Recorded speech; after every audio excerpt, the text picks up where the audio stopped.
Ain't gotta wake up to an empty bed. Share my life, it's yours to keep. Now that. All right, voila, Comcast On Demand, getting the groove on and getting it going on a very busy Tuesday. And yeah, Rob Pratte Tuesday night, just hours away. More on that later today. But you know, it just must be fate. The stars aligned, the moon just in that right spot. I envision it shining brightly over Reeves Stadium, College Hill, Beaver Falls. Larry Bruno Foundation. You know, we've been telling you all about Larry Bruno over the last couple of days. My brother-in-law, John Manzetti, and I are going to hook up at Casa de Emmanuel, break a little bread, enjoy a little pasta, and reminisce about his days playing for Coach Bruno back in the heyday when the city of Beaver Falls was thriving. Still a great place as far as I'm concerned. Absolutely love every journey I make to the great town and, yes, city that is Beaver Falls, Pennsylvania. Well, we're going to be talking about 1965, his senior season, but also we're going to talk about the history, the legacy of Larry Bruno. And lo and behold, yesterday he sent me some info, and today doing a little research, the Larry Bruno Foundation, their big get-together, the shindig, is going to be at the Park Inn, of course, the Radisson, Big Beaver, Friday night. And you know, Judge Rick Mancini and others have been telling me about this for years. And it's nice to take a little bit of time to talk about him. And you know, we're all connected somehow, some way, no matter who you are from Beaver County. If you tell a football story, you played football, you know someone who starred at football or just suited up to be on the team, it always kind of goes full circle and ends up right smack dab back at Reeves Stadium with Coach Larry Bruno.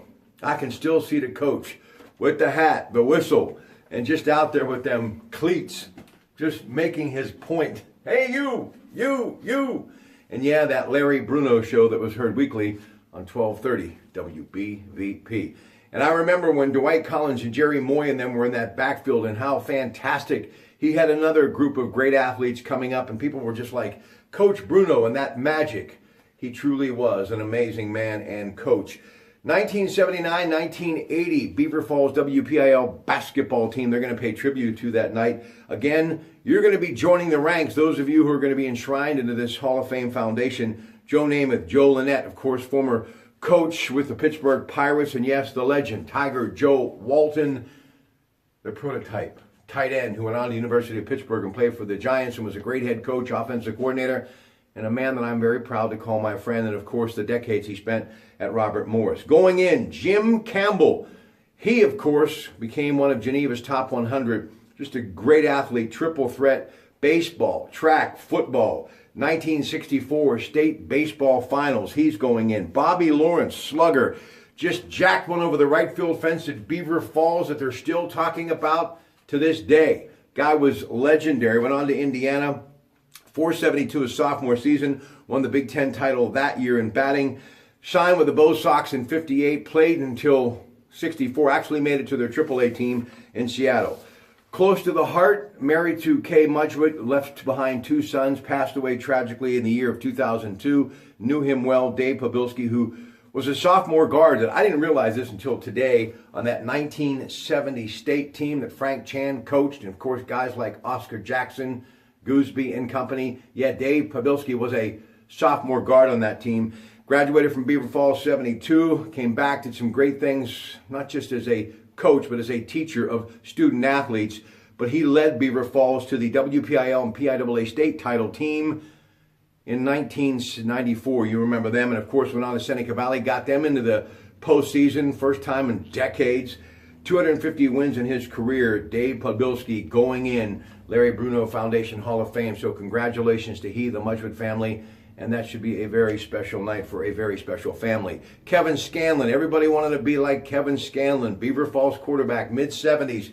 Had some great players on that team, but listen, he went on to Arkansas. Here's that connection again. Lou Holtz, Upper Ohio Valley Hall of Fame. He played for Coach Holtz at Arkansas, Sugar Bowl 1979. Yes, that Kevin Scanlon. Tom Tribone. Everyone's got to have something to go along with their athletic ability, and if you got brains, you're lucky. And this guy has a lot of brains. Tommy Tribone.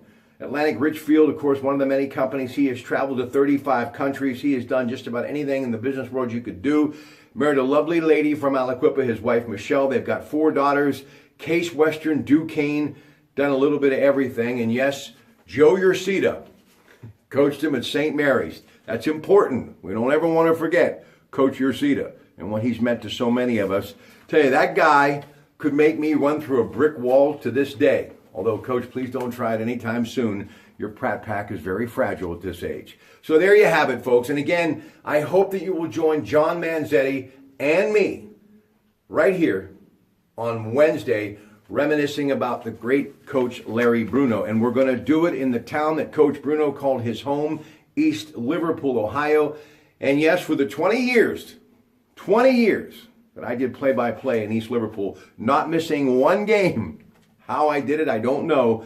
But somehow, whether it was Pete Copeland, Frank Dawson, somebody, Jerry Stovall, somebody brought up Larry Bruno's name.